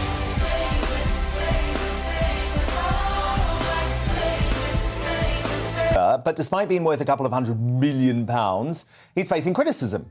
Quite correctly, I think, for his planned performance at the opening of the country's first Grand Prix. In an open letter, the fiancé of the murdered journalist Jamal Khashoggi, who was killed on the orders of Crown Prince Mohammed bin Salman, has asked Bieber to send a powerful message by pulling out of the performance. In the letter, Khashoggi's fiancée Hati Chijangis wrote, "Do not sing for the murderers of my beloved Jamal." I couldn't agree more. Rebecca Reid, should Bieber be lending his name and his talent to restore the reputation of a regime that kills its critics? Yeah, and treats its citizens pretty poorly. No, I don't think he should. He doesn't need the money. He doesn't need the money, and he is a morally questionable person. He adopted a monkey and left it in a zoo in Germany. Remember that? And he gets away with a lot because people think he's really young, but he is 2.5 years younger than me. He is not a child, and he can make his own decisions. It's the same as David Beckham in Saudi Arabia. Calvin? Yeah, I think there's a problem here with people taking money over morals. I think, these celebrities, they lecture us on LGBT, race, gender, feminism, but then they'll go and perform for murderers and dictators and corrupt governments. We've seen that with David Beckham. Totally. Taking the 150 million quid deal to go and become one of the faces of Qatar when he goes on Instagram and wears his Pride T-shirt. And I'm going to start calling out these celebrity hypocrites. If they want to take the money from authoritarian regimes that kill their critics, then I'm sorry, do not preach to me. Never preach to me about anything ever again. Especially the ones who would then boycott Israel. That's the country he can be cross about. Lewis Hamilton is another one as well. I mean, it's only 2 years ago that Saudi Arabia beheaded 5 men simply because they were homosexual. Women do not complain about being raped in Saudi Arabia because if they do, they get charged with being committing adultery and can get stoned to death. Totally. How anyone can go and promote those countries, work in those countries, take that blood money is... And look, if they want to do it, we live in a free world. We live in a capitalist society. What I'm saying is never preach to me again about anything, Bieber, if you take the Saudi Arabian money. Rebecca Reid, Calvin Robinson, Dawn Neeson, do stand by. Because coming up, was the BBC wrong to broadcast claims of a briefing war between the royals?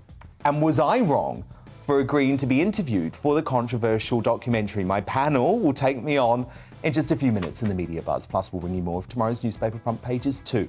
But next, following the suspected suicide of a guest on the Jeremy Kyle Show, has the talk show format been axed for good? I certainly hope not. Veteran US talk show host Sally Jessy Raphael weighs in and discusses her legacy straight after the break. It's time to remind ourselves there's always another winter. Canary Islands sponsors the weather. Hello again. There'll be some rain moving south into northwestern parts of the UK overnight. Otherwise, a lot of dry weather. A lot of cloud, I think, but where we do get some clear spells, especially towards the south, some frost and fog is to be expected. So across southern parts of England, perhaps parts of Wales where we get some cloud breaks, touch of frost and some dense fog patches forming overnight. Otherwise, a good deal of cloud and rain pushes into northern and western Scotland as well as Northern Ireland. Those outbreaks of rain moving south will prevent a frost fairly widely across the north, but they do bring about a change in the weather. So through the morning, a spell of rain for an hour or so, and then that wet weather pushes into northern England, northern and western Wales. Staying cloudy to the south of that after any early fog lifts. But for Scotland and Northern Ireland, that change is taking place. Brighter skies, yes, but a blustery wind coming from the north, a cold wind, and with showers, rain at lower levels, snow over the hills of Scotland. I think snow falling overnight to 300 metres or so, perhaps settling at 500 or 600 metres, so affecting perhaps some higher routes. But they're showers, they'll come and go. Mainly rain for Northern Ireland, a few showers pushing into West Wales and Cornwall through the night as this area of cloud and rain clears.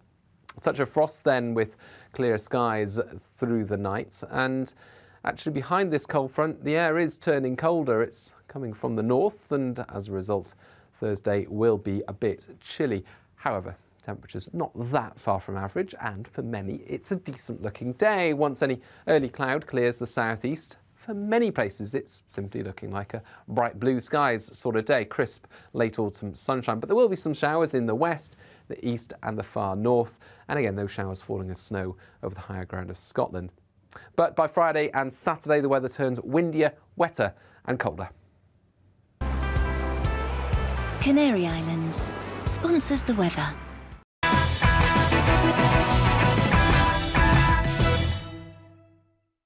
You're watching GB News live across the UK and the world on our digital stream. GB News is Britain's news channel. We are the UK's home of discussion and debate from all perspectives. We are here for you. Don't forget to join our YouTube community by clicking on that subscribe button. And if you want the GB News app, you can click and catch up on programmes anytime. We love to hear from you, so email us. gbviews@gbnews.uk. Thanks for being part of the GB News family.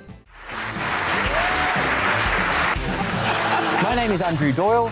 Join me every Sunday evening at 7 p.m. for Free Speech Nation. This is a show where we address current affairs and news stories of the week with the help of two wonderful comedian panellists. I brought in comics because I want to give it a lighter edge, and also they work for less. See you there.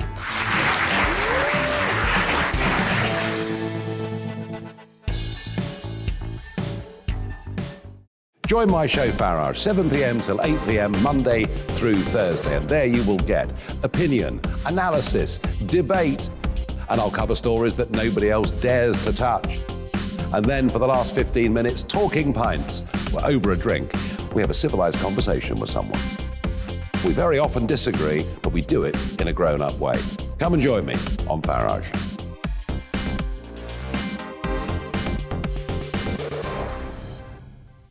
I'm Colin Brazier. I've reported from more than 70 countries around the world, covered wars from Afghanistan to Iraq, from Lebanon to the Balkans. I'm trying to bring that experience, that feel for events, to the studio. And something else, I'm ready to give an opinion. Today's stories with a spark. Brazier from 8 p.m. weekdays on GB News.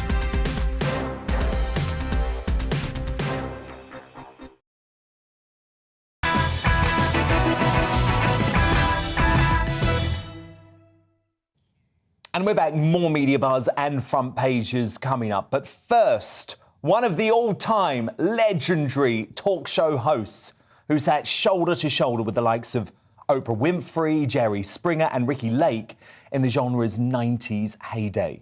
In the UK, Sally Jessy Raphael, there she was a fixture on ITV2 even after her show officially ended in 2002, after nearly 2 decades, close to 4,000 episodes and 10,000 guests. But ITV has now all but cancelled the talk show genre after axing the Jeremy Kyle show in 2019 following the tragic suspected suicide of a contributor. So, is the talk show officially over? Are regular people just not meant to be TV stars anymore? And how does Sally feel about her incredible run in front of the cameras? Well, she joins me now from the US. Sally Jessy Raphael, it is so great to see you. You were one of my broadcasting heroes growing up, so it's a pleasure to speak to you. But Sally, it does feel like now the type of show that you produced, which was so important, putting ordinary folk on the television, in the UK at least, it's dying a bit of a death. No, it died here a long time ago. But we're ahead of you. We have to talk very fast because we have a lot to talk about. We do. So really I do. think, no, that type of talk show, you stand in the audience, you hear what they think, they talk to the guests. No, it's a combination now of you make a souffle and then you talk to a guest, and they call that a talk show. But that isn't the talk show that those people like Ricky and Phil and I had. No, different, very different. Because I learned so much about human behaviour, Sally, from watching you when I was in my formative years. Do you feel like the talk show became too confrontational in latter years? Well, you see, they feel they have to make money. Now, if you get angry and if you get mean, if you get nasty, if you go to hurt somebody, more people will watch than if you're nice and you try to accommodate people, talk to them, discuss things rationally.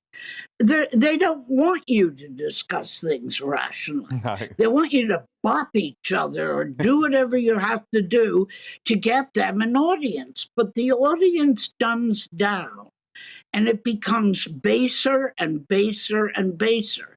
And then people watching it think, oh, well, that's okay. If I don't like things that are happening in my life, I can do that too.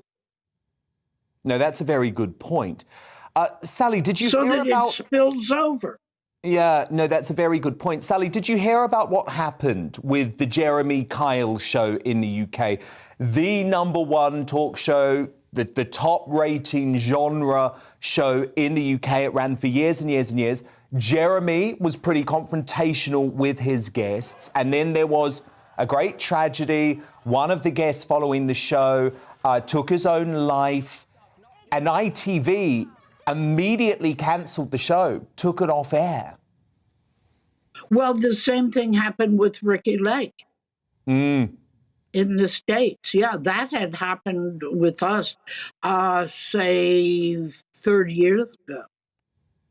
But can you blame the show, Sally? No, you cannot. No. There will always be people who are mentally unstable. Now, a really good producer figures out somebody's mentally unstable, and they do their best not to put them on the air. But if you follow my boss, like NBC Universal was my boss, they want mentally unstable people. I mean, that's their trade. No, I know, and that's the real risk, isn't it? But I feel sad now, Sally, because the fact that Jeremy Kyle has been taken off air here, there's no equivalent show. And what I really worry about is that the era of ordinary folk getting the opportunity to appear on national television and talk about their problems, and sure, some people might say that's unhealthy, but I feel like it was their democratic right to do so if they wanted to air their dirty laundry on television. I'm in complete agreement with you. But that's over now. It doesn't happen. We don't have a show like it now. You don't even have something where the audience can talk and then they bake brownies? No. No. No, it's almost as if producers here have become so terrified about putting ordinary people on television. So celebrities go on television all the time, and all of the reality shows feature famous people, but ordinary folk are no longer really allowed on television because I think people feel so nervous that the same thing that happened on the Jeremy Kyle show could happen on their show. All television today is about doing what sold last week or last year. It's very simple. I mean, that's all you do is you reproduce what somebody else had a success with or what you had a success with. Trying to be innovative or trying to do anything slightly different, you're right, will get you canned. Yeah, it's true. Now, Sally, tell me about you now. You're in your 80s, believe it or not. You look incredible. You are still just as vivacious as you were in the 90s. Do you miss being on television every day and going into not just America's homes, but homes all around the world? Oh, dear, I miss the money. Do I miss doing it? I don't think so, but it would be lovely to have the money. The only one who had the money was Oprah. Yeah. She was the only one who had somebody who bought, made sure she bought the show. I miss the public to a certain extent. What do I do? Well, it's 2 days before Thanksgiving. And I'm sorry you don't have the turkey, the cranberry. No. It takes Normal us week 2 for days us. to make all that mess up. Actually, I asked why we have thanks for what we stole from the Indians, which is all of North and South America and a little bit of Central America. So we have a big party because we stole it from them. And nobody invites an Indian, either dot or feather, to their Thanksgiving dinner. Never met an Indian at a Thanksgiving dinner, so. No, that's a good point. That is a good point. What do? I oil paint. Oh, I do something you might find interesting. Oh, yes, go on. Okay. I have a secret hobby. Here's what it is. I appear in movies wearing disguises or different makeup without my name. And then I've done 52 of those. And then I wait to see if anybody watching the movie at 2 a.m. wakes me up and says, "Is that you?"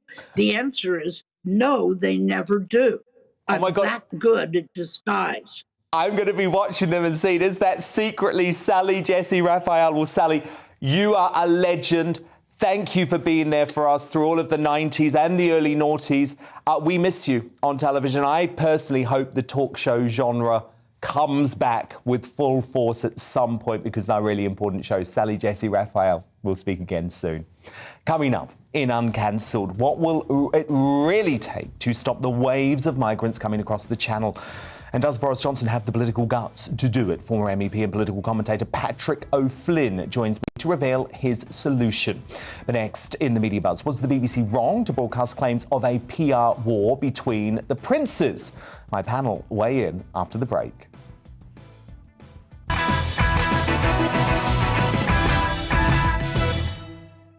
You're watching GB News live across the UK and the world on our digital stream. GB News is Britain's news channel. We are the UK's home of discussion and debate from all perspectives. We are here for you. Don't forget to join our YouTube community by clicking on that subscribe button.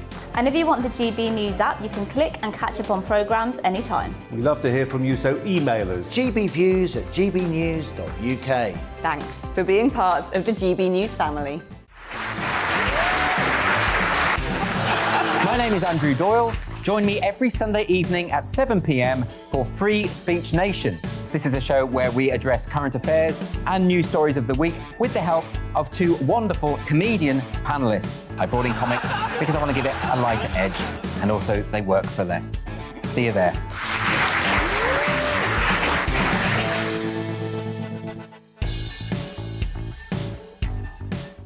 Join my show Farage, 7 p.m. till 8 p.m. Monday through Thursday. And there you will get opinion, analysis, debate, and I'll cover stories that nobody else dares to touch. And then for the last 15 minutes, talking pints. We're over a drink. We have a civilized conversation with someone. We very often disagree, but we do it in a grown-up way. Come and join me on Farage.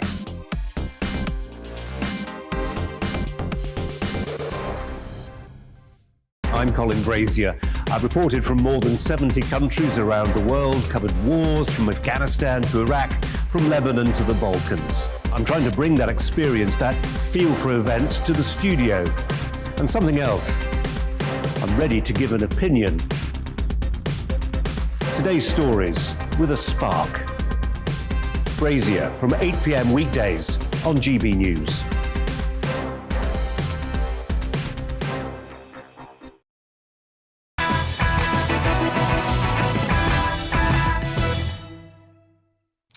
Back to tomorrow's News Tonight now, because it's the media buzz.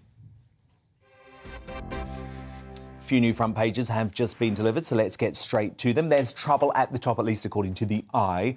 Number 10 has insisted the PM is not unwell, despite an alleged undercurrent of mistrust surrounding Boris Johnson. MPs, they're very bitchy, aren't they, have told the publication his team can show a, quote, lastminute.com approach to everything. The Independent leads with calls from scientific advisors for Boris to act on high COVID cases. Please. This paper's insane. The Independent is literally insane. They will not be happy until we are locked in our homes again. I cannot believe anyone's listening to this rubbish. The paper reports that leading experts, we know who they are, the usual suspects, have warned that ministers have lost the message on the same day the devolved nations like Northern Ireland reintroduced COVID measures. Folks, they're the ones getting it wrong. Do you not understand that? England's getting it right. Northern Ireland, Scotland, Wales, they're getting it wrong. Their governments have lost the plot. Also on the front page, the Pope's tribute to murdered MP Sir David Amess during a Westminster Cathedral service today. Now, according to The Guardian, the Treasury are also unhappy with the Prime Minister.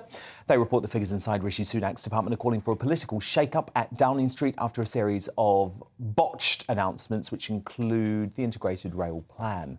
Also on the front page, 4 years after the Windrush scandal emerged, just 5% of victims have received compensation. My superstar panel, back with me now, former editor of the Daily Star, Dawn Neeson, Conservative commentator Calvin Robinson, and the journalist and author Rebecca Reid. Now, as I mentioned earlier in the show, the BBC and the royal family at war over this new documentary called The Princes and the Press. The first part was broadcast last night. We were on air, so I know you didn't watch it because you were watching me, of course. So I just want to clarify, I did agree to film this documentary with the BBC's media editor, Amal Rajan, who I think is a decent man. I do trust and respect him, but I did agree to do it over a year ago. Here's what went down last night.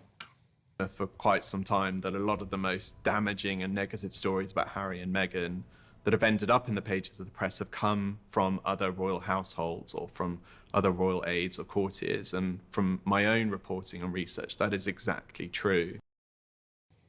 So you can see from those last two interviews why I believed it was essential for me to contribute so that the truth of what happened between Harry and Meghan and the royal family was going to be accurately reported. Otherwise, it's left to the Sussexes, and we saw their lawyer, don't trust a word she says, and that odd little mouthpiece, Scobie, to manipulate the situation. We know the royal family aren't happy about the documentary, though. They released a joint statement saying a free, responsible and open press is of vital importance to a healthy democracy. However, too often it is overblown and unfounded claims from unnamed sources that are presented as fact, and it is disappointing when anyone, including the BBC, gives them credibility. Calvin Robinson, was the BBC wrong to broadcast this documentary? Well, I think we've reached a weird stage where Her Majesty the Queen is talking about boycotting the BBC, the British Broadcasting Corporation. And we've got an extraordinary situation where all of the royal households are standing up against the BBC. I think the BBC's got a lot of fixing to do after the fraud and everything around the Diana interview. So they've got a lot of making up to do. But we need a balance. There has to be challenge, both of the royal family from the press, but of the BBC. Who challenges the BBC? Who's the BBC accountable to? Well, you speak about this war, Calvin. Breaking tonight, William and Kate have reportedly, this is according to The Sun, we'll have a look at their front page, banned the BBC from screening their Christmas Carol concert amid fury over this documentary. The Westminster Abbey event now set to be shown on ITV. Oh.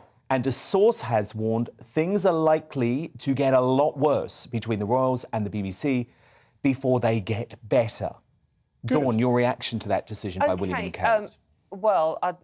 Very interesting, and I'd be interested to see exactly how much they go down that road of banning the BBC. I mean, it's a great story. Going back to the documentary, I mean, I think I don't want the royals to dictate what I watch on a broadcast that I pay for. So that makes me very twitchy about the royals dictating what we should be able to watch. And can you understand why I'm a little bit annoyed about all of this? Because actually, it's not up to the royal family to comment on how journalism is done. No. And I'll tell you why I used unnamed sources in my stories about Harry, Meghan, the Queen, Prince William, Prince Charles, because you simply cannot get anyone within the institution or to formally, who has formally worked within the institution, talk on record. I'm sorry, look at all of the stories that I broke. Tiara Gray, Megxit, the fallout between Kate and Meghan. If I was unable to use anonymous sources, I would not have been able to break any of those stories. So I think it's really wrong when the royal family start trying to judge tabloid journalists. Yeah, you've got to remember that people that work for the royal family, I mean, it's not just a job. I mean, it is their lifestyle. You know, their whole lifestyle is wrapped up in working for that royal family. So, of course, they're not going to talk on the record. But they do need to get these stories out there so we all know what is actually going on. And, you've got some great exclusives on this. As I said, I think it's very, very... It was wrong that the BBC didn't go to the royal family and give them a right of reply, which as journalists Rebecca Reid, they did go to the royal family. What they weren't prepared to do is actually show the Queen, the royal family, the documentary before it was broadcast. Now, as a participant of that documentary, I also was not able to view it before it went out. Yeah, and what's the point of showing it to them before it goes out if not for them to be able to say, we don't like that bit, we don't like that bit, celebrities. And therefore, the press is a big part of having a royal family. And I don't think you can reasonably say you can only write nice things about me. I wish we could. I wish I could say people were only allowed to say nice things about me. But if we just go back to that Sun front page, if possible, breaking tonight, this decision by William and Kate to bin the BBC. That's a Prince Harry move. Well, no, this is significant, and I'll explain why. Because William, who for a long time was very opposed to newspapers as well, has changed his tune and has realised that newspapers will work with him. His utter fury, and I think this is why maybe the documentary was unwise on the part of the BBC, and Calvin, you alluded to this, is the fact that he will forever blame, at least in part, the Bashir interview for directly leading to the circumstances of his mother's... Absolutely, quite right too. It was disgusting what happened there. They haven't made up for that. They haven't apologised. In fact, they haven't removed that footage yet. But what I find, there's a positive to all of this. If the royals go to war with the BBC, finally someone will address the BBC issue. Yeah. As we've heard Do you tonight, want it defunded? I do want to defund it. We've got an 80-strong majority. The Conservative government will not do anything about the BBC. Next year, it's 100 years since the BBC has been going, and we still have no democratisation. And it's a monolith. It's an absolute monolith. We should decide how it's funded, as people that are forced to pay for it under threat of prosecution. So I disagree on that, but I think maybe this isn't the moment to talk about it. But I think if it is going to be defunded, it probably shouldn't be off the back of a man who is still traumatised by the death of his mother. No one is objecting about their parents. And royals have to be very careful when it comes to weight. And it should be politicians, but maybe a referendum. But I would say, on this decision, it's a free world. If Kate and William don't want their little Christmas concert to go to the BBC, good on them. Good on them. The BBC doesn't have a fundamental right to broadcast everything that comes out of the royal family. Dawn Neeson, Calvin Robinson, Rebecca Reid, do stand by, because coming up, my superstar panel are going to nominate today's Greatest Britain and Union Jackass, and I will crown the winner. But next, in Uncancelled, does Boris Johnson really have what it takes to solve the migrant crisis? Former MEP and political commentator Patrick O'Flynn. But first, a look at what's coming up in tomorrow's show. Coming up Wednesday on Dan Wootton Tonight. Is the migrant crisis now a national emergency? We'll debate in The Clash and get your verdict. After that bombshell BBC documentary, Robert Jobson joins me to discuss our royal headlines that were exposing infighting in the firm, plus where the monarchy goes from here. Will Boris be able to hold on in number 10? Will Trump return to the White House? Celebrity psychic Sally Morgan predicts the future of the world's most notable figures. Plus, Brendan O'Neill and Rod Liddle sound off on the week's biggest talking points. And I'll bring you a first look at the front pages with my superstar panel. The Daily Mail columnist Amanda Platel, the Conservative commentator Albie Amankona, and the Royal commentator Daisy McAndrew. That's Dan Wootton Tonight, 9 p.m. till 11 p.m. Monday to Thursday on GB News. But it's time now for Uncancelled. And this is where Britain's top commentators speak out on controversial issues without the fear of the cancel culture sweeping the rest of the media. And as I spoke about in my digest tonight, as a record 25,000 migrants crossed the Channel, I'm joined by the journalist and ex-UKIP MEP Patrick O'Flynn, who in his New Spectator column questions whether Boris is brave enough to solve this crisis that could even push his former colleague, Nigel Farage, back into politics.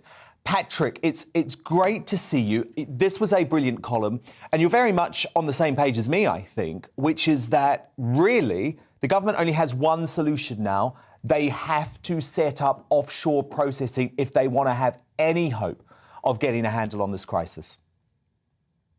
Good evening, Dan. Yeah, I think that's right. I think more properly you could say there are two potential solutions. One is to persuade France to guarantee to take back every migrant, and good luck. Not going to happen, though, is it? It's actually not going to happen. Or there's the solution that's within the control of the British government, which is to set up an offshore processing centre, move to standard offshore processing, so the people who come across barely set foot on British mainland soil, and it breaks the business model of the people smugglers. Who's going to pay £3,000 to a people trafficker if you end up as far away from the British mainland as you started? But in order to do that, Boris Johnson in particular needs a lot of political courage, because it means facing down the Liberal establishment once again.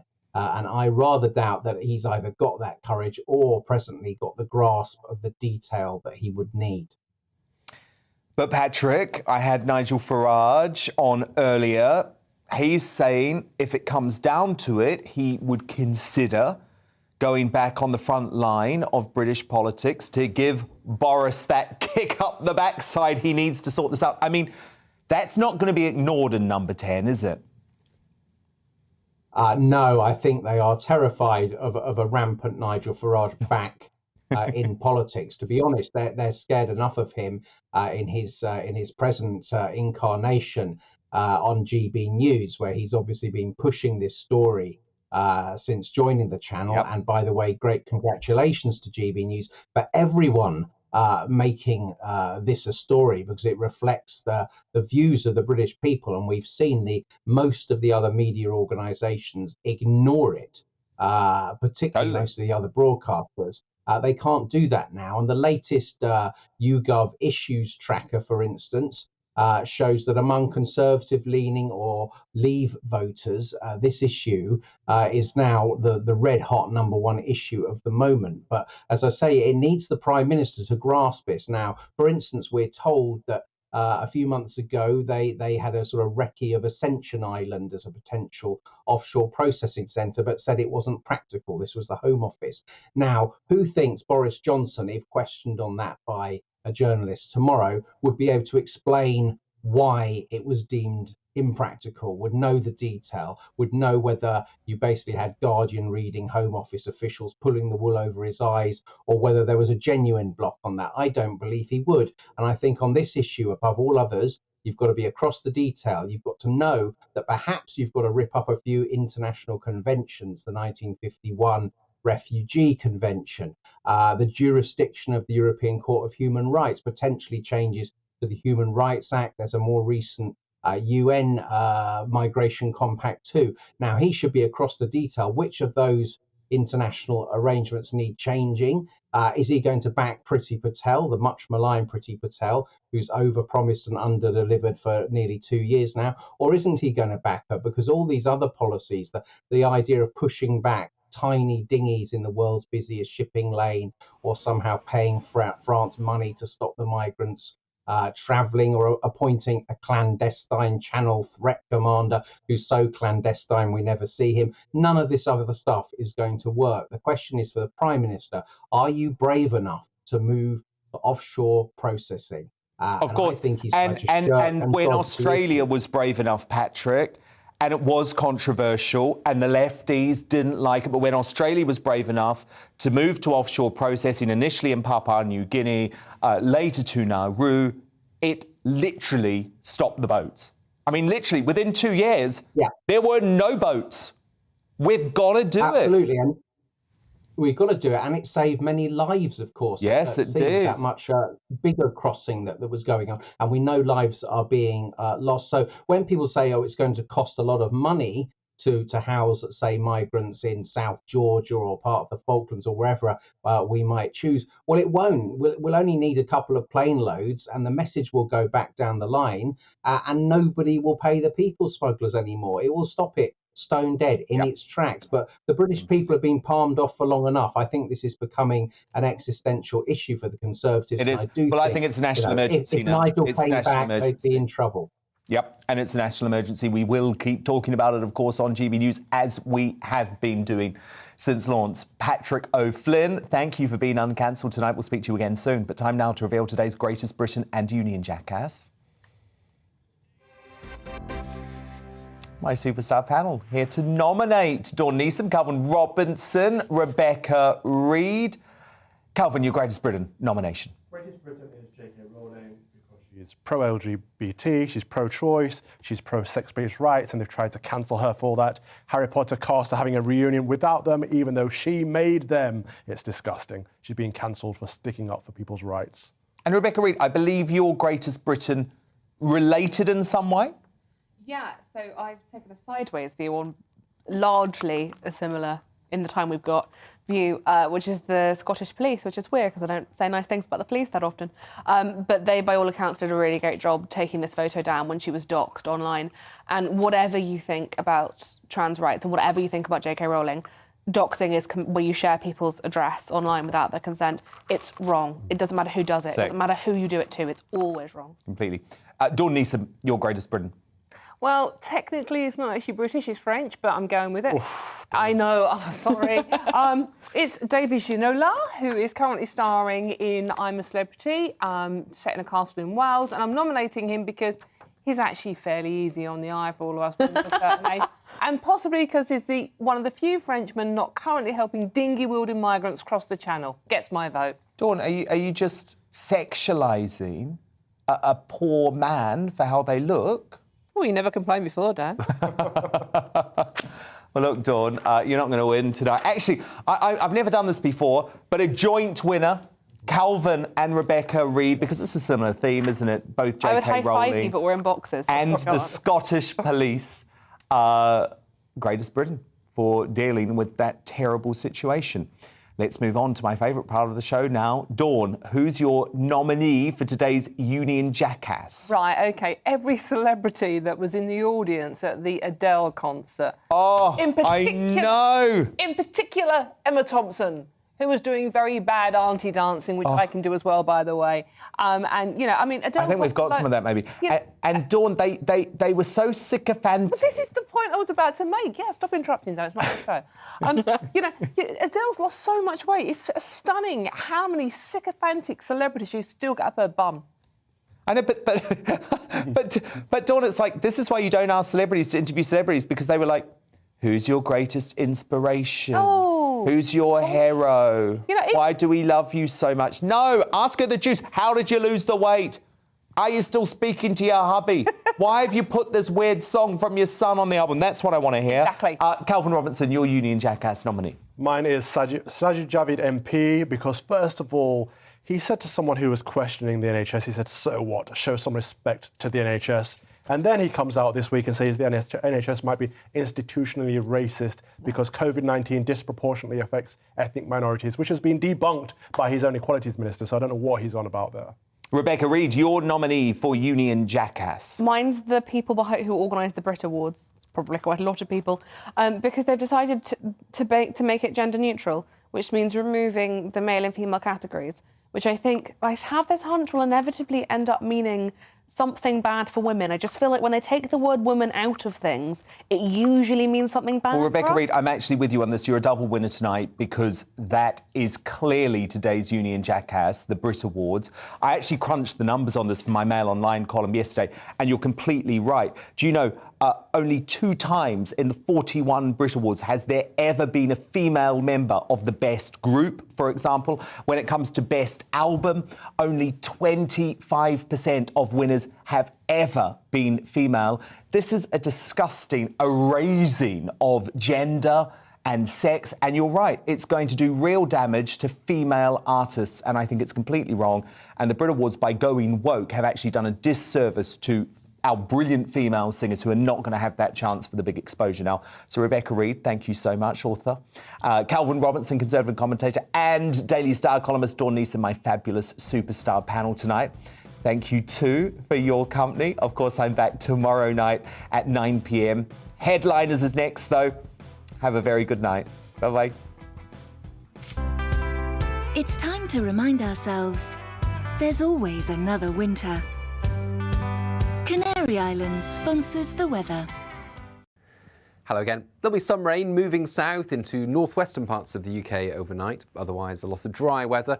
A lot of cloud, I think, but where we do get some clear spells, especially towards the south, some frost and fog is to be expected. So across southern parts of England, perhaps parts of Wales where we get some cloud breaks, touch of frost and some dense fog patches forming overnight. Otherwise, a good deal of cloud and rain pushes into northern and western Scotland as well as Northern Ireland. Those outbreaks of rain moving south will prevent a frost fairly widely across the north, but they do bring about a change in the weather. So through the morning, a spell of rain for an hour or so, and then that wet weather pushes into northern England, northern and western Wales. Staying cloudy to the south of that after any early fog lifts, but for Scotland and Northern Ireland, that change is taking place. Brighter skies, yes, but a blustery wind coming from the north, a cold wind, and with showers, rain at lower levels, snow over the hills of Scotland. I think snow falling overnight to 300 metres or so, perhaps settling at 500 or 600 metres, so affecting perhaps some higher routes. But they're showers, they'll come and go. Mainly rain for Northern Ireland, a few showers pushing into West Wales and Cornwall through the night as this area of cloud and rain clears.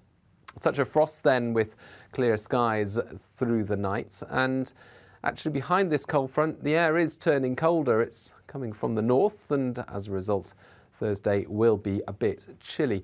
However, temperatures not that far from average, and for many it's a decent looking day once any early cloud clears the southeast. For many places, it's simply looking like a bright blue skies sort of day, crisp late autumn sunshine. But there will be some showers in the west, the east and the far north.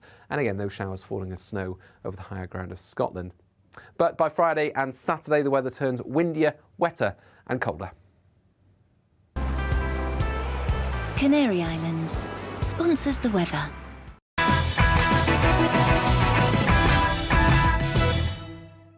You're watching GB News live across the UK and the world on our digital stream. GB News is